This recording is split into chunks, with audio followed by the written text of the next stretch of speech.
The wretched man refuses to be conquered. He is bold, he is brutal, and he is belligerent. On his path to pleasure and passion, the power of God interrupts him and transforms the wretched into the wrecked. Join us on our transforming journey.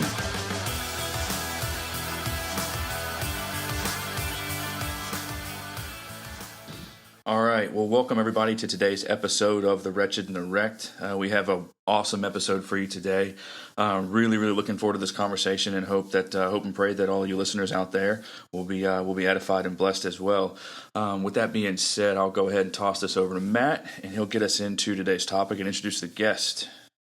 Yeah, today we have Alan Briggs, and I feel like giving one of those Michael Buffer shout outs, like let's get ready to rumble kind of deal. But Alan's just a great guy. He's written several books. Most recently, he wrote Guardrails. Kind of relates to healthy church multiplication and growth through discipleship, and staying is the new going. If you're not familiar with either one of those books, I would say check out Amazon and grab them. We'll discuss some of those today. He's also the director of Frontline Church Planning. He's the multiplying pastor of Vanguard Church. And I would say he's the innovator and coach at Stay Forth Design, which is this group coaching initiative that I just love that he has going on. But welcome, Alan. And if you would, for those who don't know you, would you tell our listeners about how you surrendered your life to Christ? Absolutely. Great to be with you guys today. I like to say that I grew up in a house where radical hospitality was practiced. And so I really got to see the gospel at an early age in the living room and at the dinner table and with college students. And it was just a pretty cool experience to be able to grow up within the feel of what discipleship and even evangelism looks like from the home. So very grateful for that. I went through some tough years in high school and right before high school, and then really just my life came to a head saying, I'm either going to go this way or I'm going to go that way. And in that big moment, it really was the discipleship of guys 2 and 3 years older than me that ultimately had me be able to see Jesus on a regular basis with those around me and really pushed me over the edge. So high school years were formative and felt a call to live the life of a disciple, not just to convert in high school. And then really in college, even after college, felt a strong call to ministry first. And then I say kind of my second call to ministry was a call to the church, kind of warts and all. I loved the church. And that was the moment, I think, where God said, no matter whether people are going to throw mud on the bride or not, she's my bride. And that was really those are 3 significant moments in my faith journey to me along the way. Oh, that's awesome. And, I think so many people neglect the aspect of church. I think the pendulum swung maybe the 90s and early 2000. I think we sort of swung in this pendulum where there was an isolated sort of, Lone Ranger syndrome where I don't need the church. So how important do you see, and because I know that you love community in that aspect. So how important do you see church within the discipleship process? Yeah, I think if we start with kind of the opposite of that, it breaks my heart when people try to do the work of the church without the church. And I'm in kind of the parachurch capital of the world, I guess. We're certainly not a Christian Mecca here in Colorado Springs, but we have a lot of professional Christians, is what we say. And the reality is we need to figure out what that word para means, to parachurch. And those ministries working alongside the church, I think, have to be careful. We're not trying to reinvent the church in different ways, instead of to work alongside to connect the church. So I even lead an inter-church ministry or intra between churches, so we can link up and do greater things together. But man, the church is the bride. It's a beautiful and wretched community, to use your word. And yet to me, I just fall deeper and deeper in love with the church. But each year I know more and more baggage and junk and frustration and working with people. But the reality is I love the church, and it breaks my heart to see people trying to sort of reinvent community or reinvent service or reinvent some of the beautiful things over the ages that have come out of the local church. Yeah, I always say that the church is probably the most imperfect, or we're perfected in Christ, but it's one of the most imperfect organizations, and it's also an organization, probably the only one that you'll find, where you have everybody that brings their dysfunction into it and expected to get along together and love one another. Yeah. No other organization is like that. No business forms that way, and within committees or within there's just such dysfunction sometimes, but like you said, there is the beauty that is Christ that is experienced in it. Yeah, I love when we talk about dysfunction, I think we pick on ourselves quite a bit in the church and blame ourselves for a lot of things. Certainly there's dysfunction in the church and unhealth, but as I got involved in our local school board and actually now lead the school board at our elementary school, I thought, man, this is encouraging to get involved in schools. You think the church is dysfunctional? Get involved in your local school or your local Kiwanis club. I mean, turf wars and issues. So it was super encouraging to say there are many organisms way more dysfunctional than the church. Well, okay, this is a good segue. So, in Staying is the New Going, in that's your first book, you mentioned incarnation, and that's sort of a word that people will throw around, or maybe it's a tag word. But can you elaborate on how incarnational ministry sort of directs us to be involved in, like, within our neighbors and in our community? Yeah, I think it takes down any protective walls that we have tried to put up or accidentally have put up. At some point, there's no buffer in between you and other people when you're close enough in proximity. And so I call it the beautiful masterpiece. There's this slim amount of space that you can protect other people from and yourself from. And that's where we see the gospel kind of rub shoulders and occasionally rub on each other, right? And kind of the frustration that can come out of that is also the beauty that comes out of that. And so I think privacy has, kind of wrecked a lot of our spiritual paradigms in many ways, where I can protect and you can protect, and we don't really have to be vulnerable. But proximity is this beautiful masterpiece where you have to be vulnerable for good or for ill. Grace is going to come out. You're going to fail in front of other people, but it's beautiful at the same time. So that book really is just a story of our immersion into our neighborhood and finally taking our physical neighbors seriously. So never intended to write a book out of it. Just started serving coffee out on the corner and throwing block parties and having my kids hang out with people in their 80s. And we just kind of were immersed into the beauty and dysfunction of our neighborhood. And it has truly been an amazing journey. So that's where that came from, Matt. Yeah, that's awesome. And you know what? So, like, last week we interviewed Timmy Brister, and so it flunked. Like, the whole thing flopped. There was big spiritual warfare, and of course he's headed down to Haiti. But we were talking to him about neighborhood mapping, and it's a lot like he is invested in the community, a lot like you are. And one of the reasons why I just love Staying is the New Going is it really was in a provocative, good way for me. As I read it, it was bringing me to the realization of, you know what, God has me here, which I never thought I'd be here in Richmond, but God has me here, and I've connected with so many people. And part of the things I think we lost as Americans is the art of neighboring. Wouldn't you agree to that? Yeah, I have some vestige of that in my mind from when I was a kid, and most people do. And when we threw our first block party, we were new to the neighborhood. We had no idea what was going on or what had gone on in the past. All we knew is it looked lonely and desolate in our neighborhood. Like, have bombs gone off here? Is there some kind of radiation we don't know about? I mean, it was just a ghost apocalypse. And yeah, perhaps, and all the old people fled from my neighborhood. But, we threw the block party, and you have people walking up like with 1970s Tupperware, like nothing has changed in their mind. They're bringing the casserole and they're bringing the brownies up. We began to ask, have you ever, had anything like this? And they said, oh yeah, we used to do it every year. And it ended in 87. And so when I think about that, I hear similar stories everywhere where there used to be some vestige of that. And I think stranger danger has taken us to a place, skepticism, cynicism, certainly to a place where We don't trust those around us, and rightly so sometimes. But in all reality, that's gotten in the way of our gospel paradigms and certainly of incarnational life. So it's been fun to really rediscover some of those things, to push against some of those paradigms. And what I say a lot of times, Matt, is take comfort. The bar is low. If you do something little, it could have been the best thing that's been happening in that neighborhood for 5 or 10 years.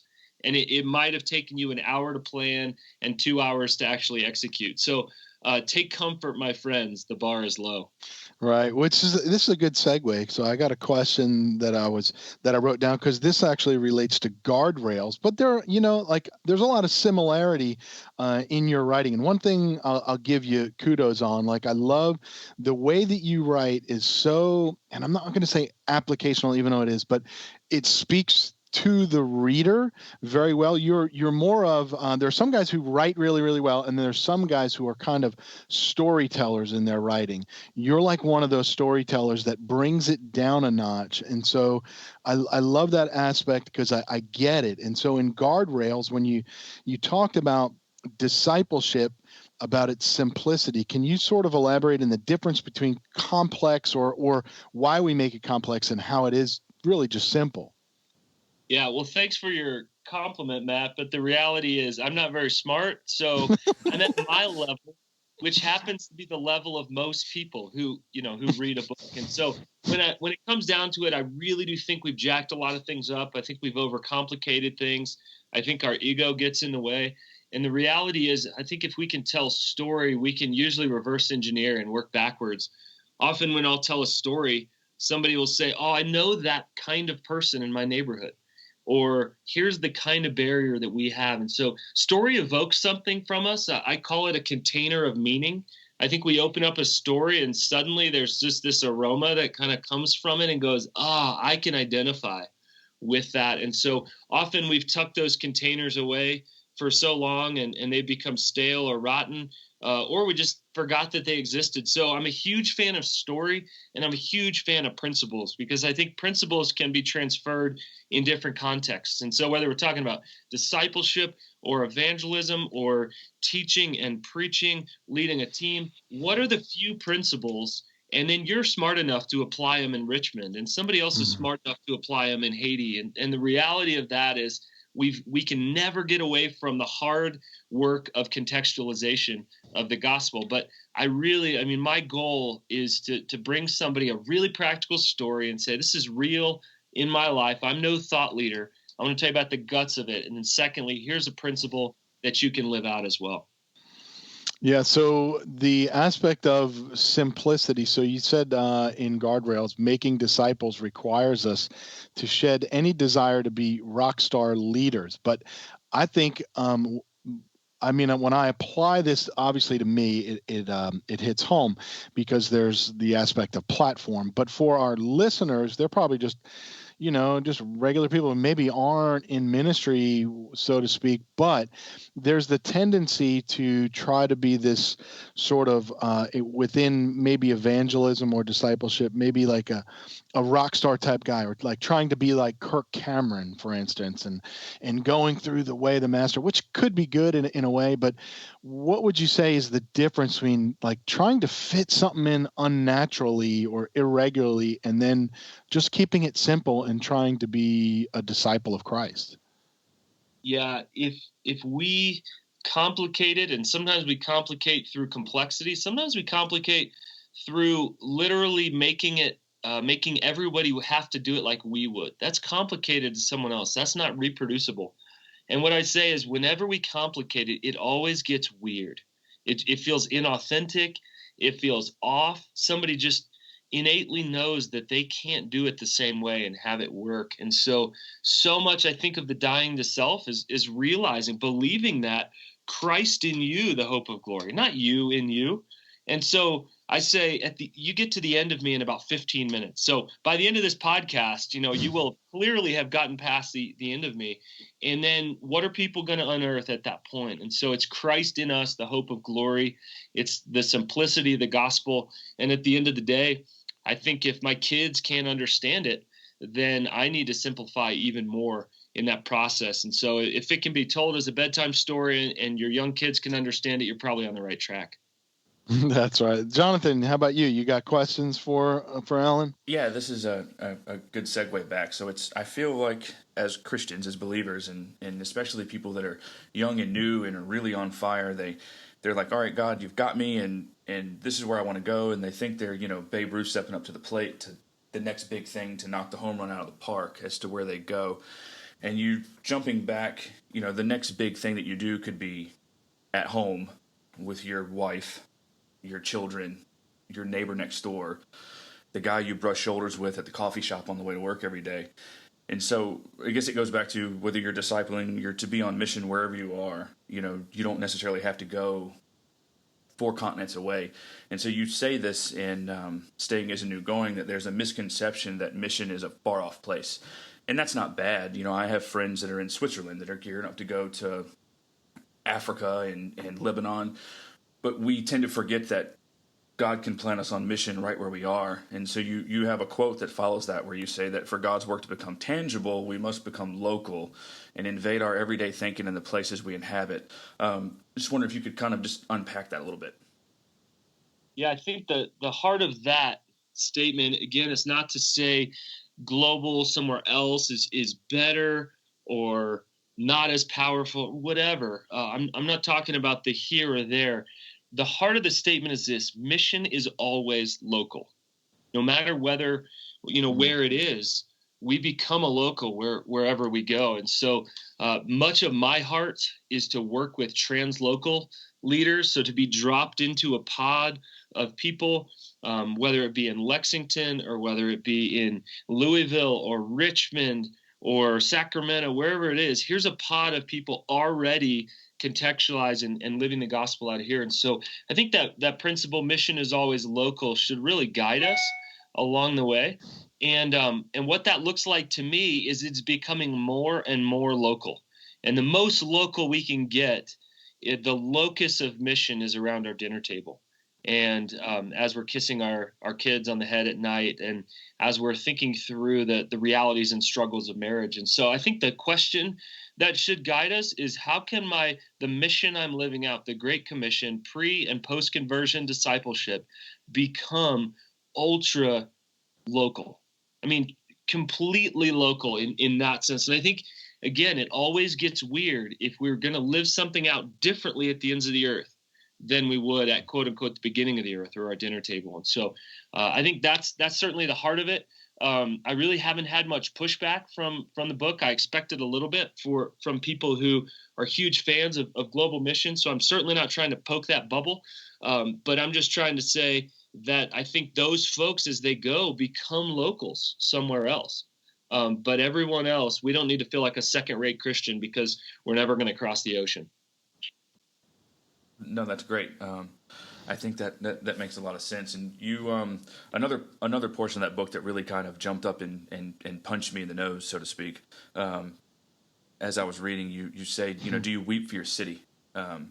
Maybe you'll never cry physical tears, where you live, but you notice divisions in the city where you live in, and how and they should move us to places of compassion, and that places matter to Jesus, and that they should matter to us. So for people that are living in big cities and small towns, you can see, and you touch on this in the book, and I've witnessed it here in Atlanta. I mean, Atlanta's a place that's a huge city. It's staunchly divided, but there's always something going on. There's a regrowth and a rebirth of a sense of community and things to do. People, movement to get people outside and bringing the city back to a place of togetherness, so to speak.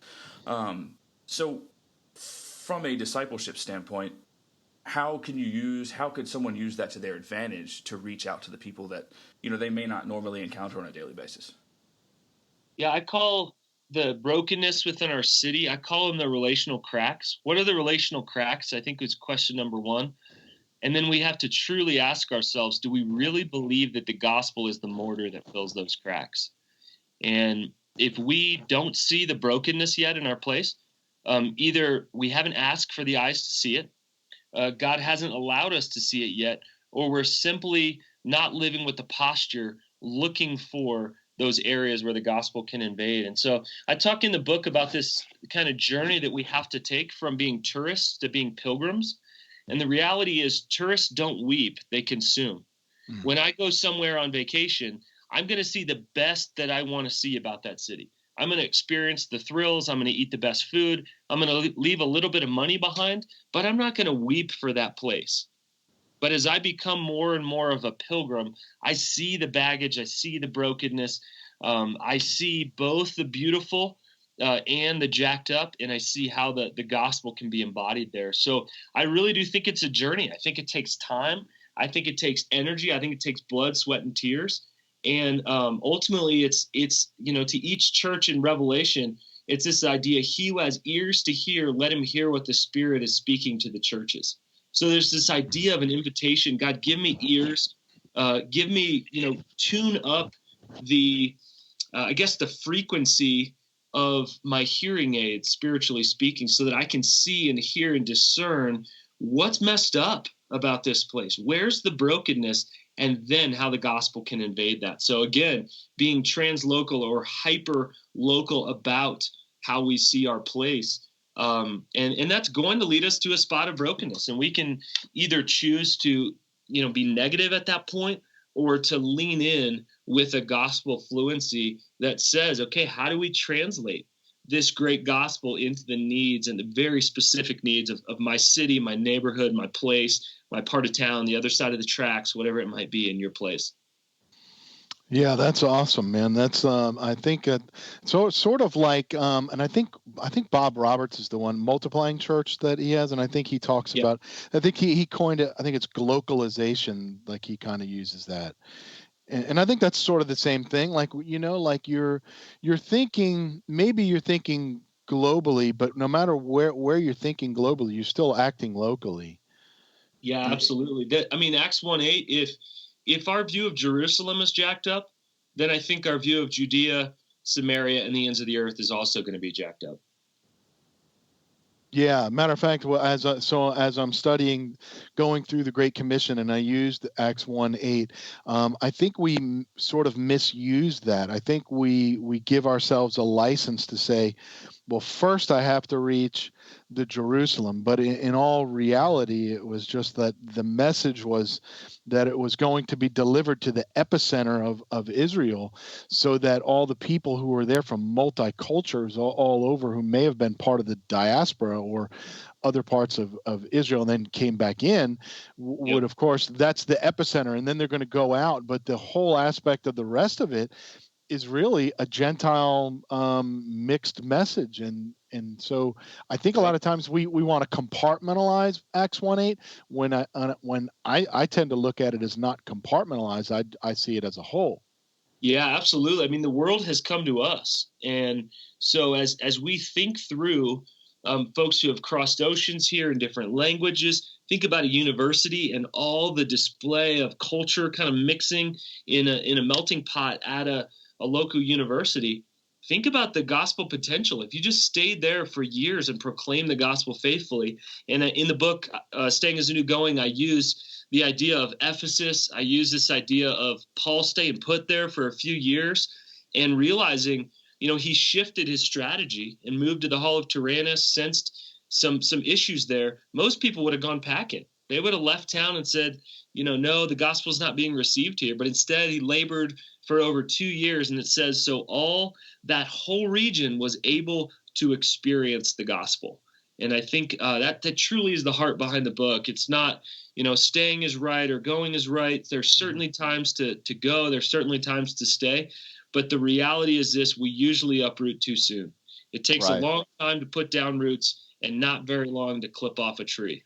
Yeah, and I would say, and you even noted this, but especially pastors. I mean, we have this tendency, like, I need to get another feather in my cap, or I need to go here or go there. But, to truly love on people and to, witness the brokenness of what church is, or that beauty, you really do need to dig in for a little while to find out. For me, I took over a church that needed a revitalization, and it was going to take me, well, it did. It took me about 14 months just to find the pulse of the community that it was in, and the DNA of the church, so that I could sort of change the DNA of a dying church. And a lot of times pastors come in and if things aren't working the way that they perceive, they're like, okay, I'm going to flip the switch and split. And I love what you're saying, because you're like, hey, you're really not even digging up the things that are in there. I think you mentioned, and I can't remember the nickname of the guy you have for Bob, but it was pretty cool. Like, I think it was like Coffee Shop Bob or something like that. The guy who went to, yeah, $2 bill. That's who it was. That's Well, you can't. I guess a good point is that you can't put a shelf life or a timestamp on cultivating and faithful witness. Looking at Paul, he spent different time frames in different cities, but he knew that he was laboring and he knew that he was going to face suffering, but he put forth the effort to dig in and cultivate and make sure that the gospel was faithfully witnessed. So you can't, jumping ahead 2,000 years, you can't put a timestamp on that and just think that it's in my timeline, because God might have you dig in and be where you think it's time to go a lot longer than you expect. Yeah, that's right. And I mean, even if you think about that through the lens of Paul, there were churches that were faithfully left behind him in an intentional sense. There were leaders like Timothy.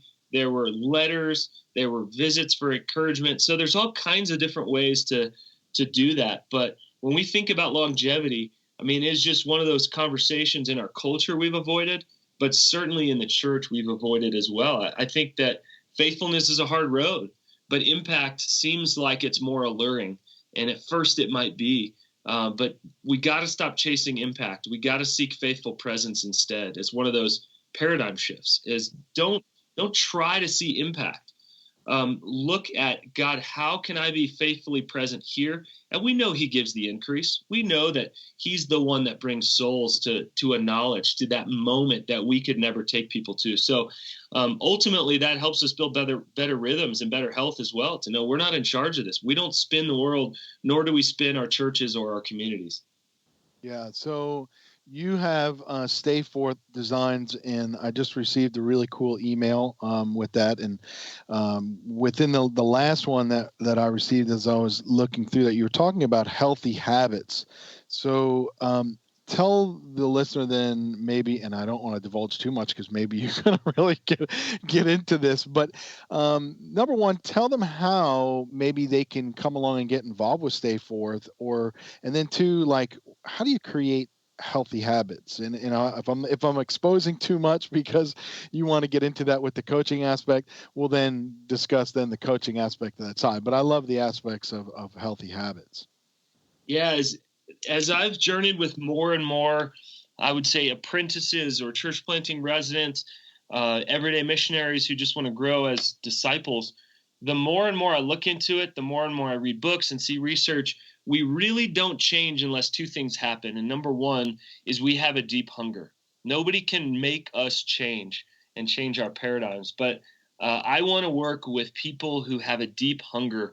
And there's this idea, I mean, the rich young ruler comes to Jesus. Jesus tells him what he needs to do.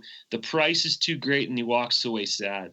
And I'm grateful that idea and that picture and that story is in Scripture, because I think it reminds us to give permission that at times we might not walk away from people, but they certainly might walk away from us and Jesus living in and through us. So in that sense, essentially, Stay Forth Designs has grown out of this idea of Ephesians 2:10, that we're all his masterpiece first. We're wired by the image of the Creator, the Imago Dei, but we're also wired for impact. And again, if we switch those around and say, I want to get impact so that I can make the Father pleased, that's not true.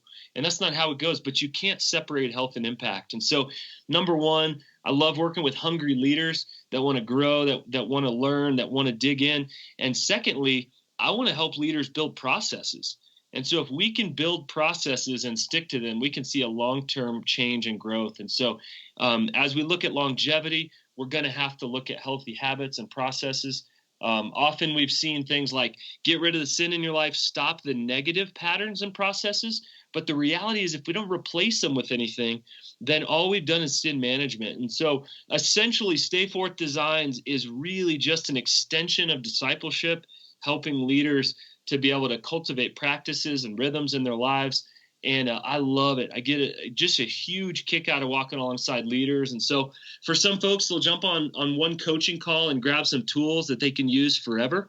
I love tools because if a contractor can teach a subcontractor how to use a drill, then the reality is, or a hammer or a nail gun or whatever it might be, and learn one skill, they can make a lifetime off of that. And so the reality is, if I can teach some tools along the way, then people don't need me anymore, and they can continue to go apply that tool in their context. So it's been a blast. I didn't set out to start that on the side. I just heard more and more people reading the books and being challenged through church planting residency and say, what's next? What does this look like? And so we do some group coaching, some consulting. I love speaking in places, but only if it really can lead to a greater impact or process down the line. So really that's the focus on healthy habits. Yeah, I think what I love about it too is I think we live in a day and age where we're blessed beyond what other generations were, in an aspect where we are reachable in so many areas. So, like, but I'm not going to hinder face to face, because I believe face to face discipleship is extremely important. But there are guys that I can get with just on Zoom or Skype or whatever it may be, and just to spend an hour with these guys face to face, via technology is phenomenal, and it still pours into me, and maybe they're not tangible in front of me, but yet they're in front of me on the screen. So I would, push that. I would push for people like, hey, if you don't have somebody to connect with, that's why I think this Stay Forth Designs, like this coaching network that you're doing, I love that aspect, because I think a lot of people sort of neglect that, and they don't have an avenue like that. Well, and here's the dream, really, is that it used to be anywhere with an internet signal, we want to give training for the gospel. The reality is anywhere with a phone signal, we want to be able to train leaders and connect and equip leaders for their next right step. And so that's what gets me really jacked up about this. So excited about what God's doing. Sometimes we jump on there and just introduce quickly a tool, and then I'll email it over and say, it's all yours. Beg, steal, borrow, modify, tweak, whatever you need to do. So I absolutely agree with you. I think we're just at the tip of the iceberg of how we actually utilize technology to be able to equip the saints for ministry.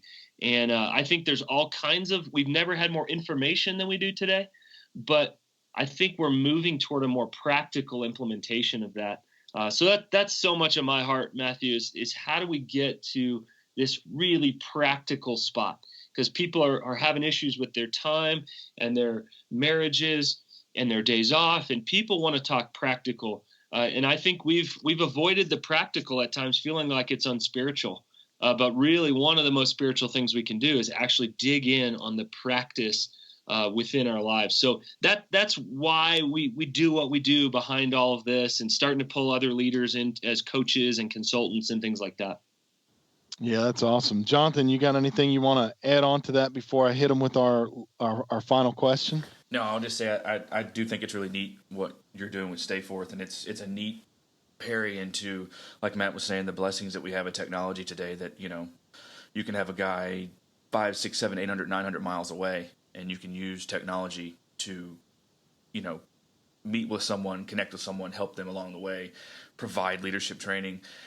We're in an area where we're no longer constrained, where geographic distances are a hindrance. We can overcome those, and it's neat to see gospel training in a practical aspect, and as the way you're presenting it.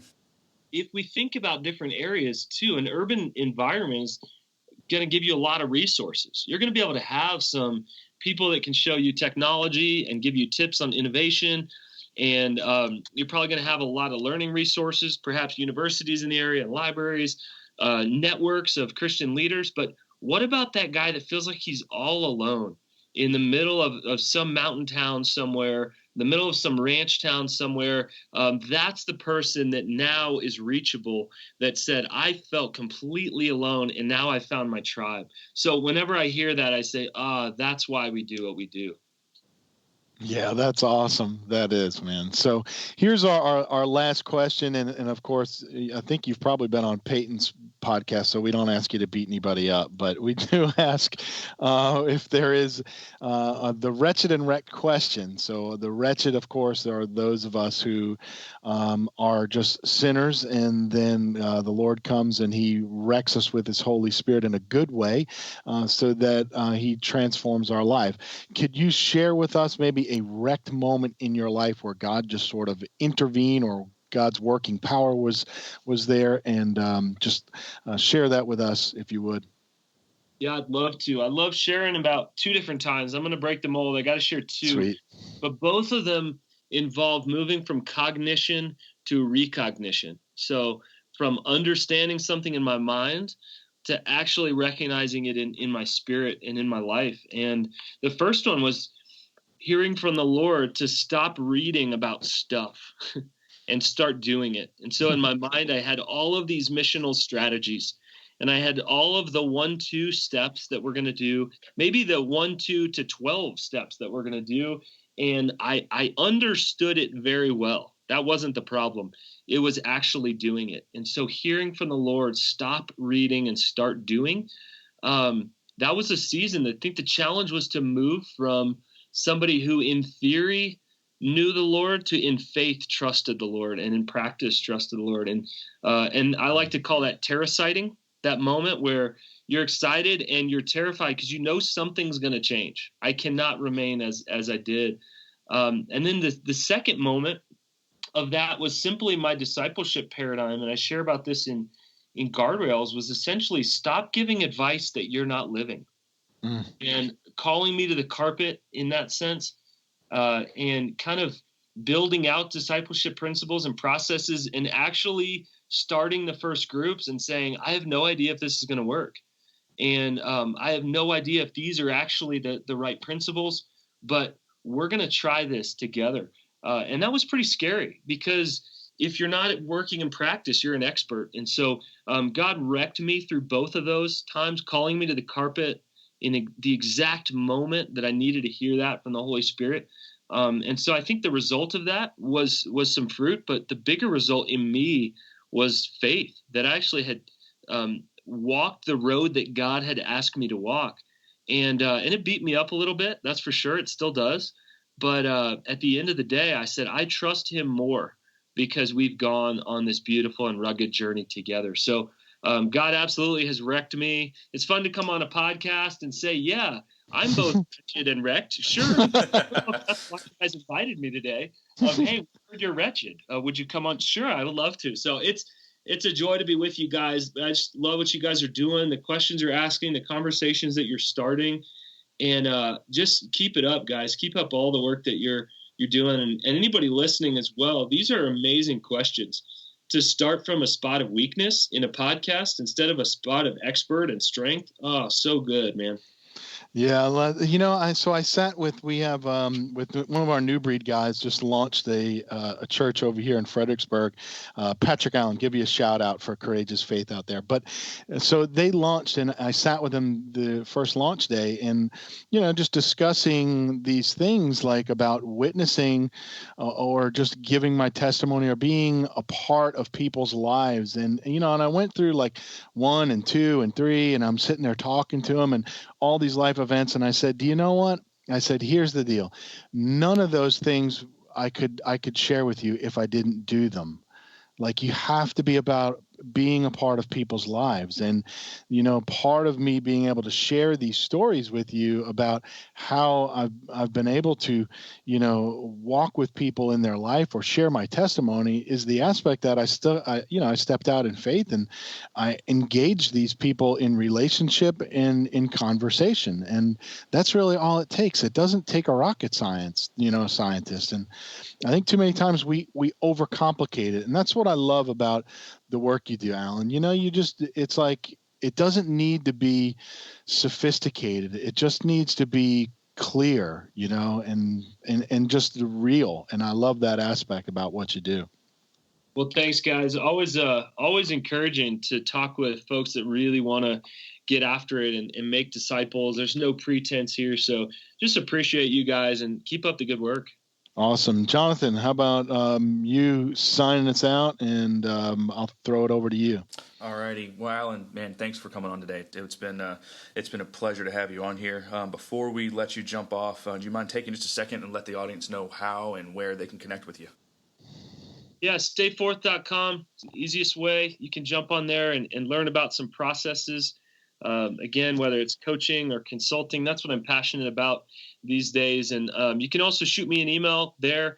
I'd be glad to send out 3 copies of my book to you if you resonate with this. My gift, I always do that with folks as well. So, yeah, jump on stayforth.com. You can kind of spider off to anywhere else from there. All righty. Well, thanks. And again, be sure to check out Alan's books, Guardrail and Staying as a New Going. And again, we appreciate having him on today. And one more thing before we let all of you get out of here. If you feel led and want to make a contribution, Job 31 Ministries is a 501c3 nonprofit, and your contributions are tax-free. They do help us produce content such as The Wretched and the Wrecked. And until you can make those contributions over at j31.org/give. If you've enjoyed today's episode, please leave us a positive review, like and share in iTunes, and tell all your friends. We do this for kingdom work, and we do this for people to be blessed. Until next time, see you later, Wreck Nation. Thanks for listening to today's episode of The Wretched and the Wrecked. If you liked what you just heard, please subscribe in iTunes and leave us a positive review. The Wretched and the Wrecked podcast is brought to you by Job 31 Ministries. For more information and to connect with us, please visit us online at www.j31.org.